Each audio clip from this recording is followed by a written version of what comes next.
বাংলাদেশে এমন একটি জায়গা আছে যেখানে বাতাসে ভেসে আসে চায়ের গ্রাম, যেখানে চায়ের সাথে জড়িয়ে আছে বন আর একাধিক আদিবাসী সম্প্রদায়ের গল্প। শুনেছেন কখনো? এটাই হচ্ছে শ্রীমঙ্গল। শ্রীমঙ্গল মৌলভীবাজার জেলার একটি ছোট্ট শহর, যাকে বাংলাদেশের চায়ের রাজধানী বলা হয়। 1850 সালে ব্রিটিশরা প্রথম চা চাষ শুরু করে এখানে। এখন এখানে 45টিরও বেশি চা বাগান আছে। শ্রমিকদের আনা হতো তখন চীন আর ভারতের নানা এলাকা থেকে। এখানে আছে বিশ্বখ্যাত 7 রঙের চা, আর আছে লাউয়াছড়া জাতীয় উদ্যান, সবুজে মোড়ানো এক জীবন্ত বন।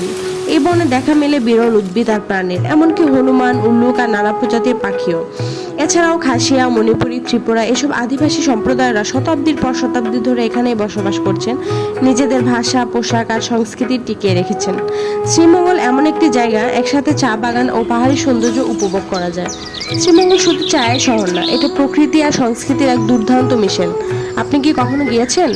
এই জায়গার কোন দিকটা আপনাকে টানে? চা, বন না মানুষের গল্প? কমেন্ট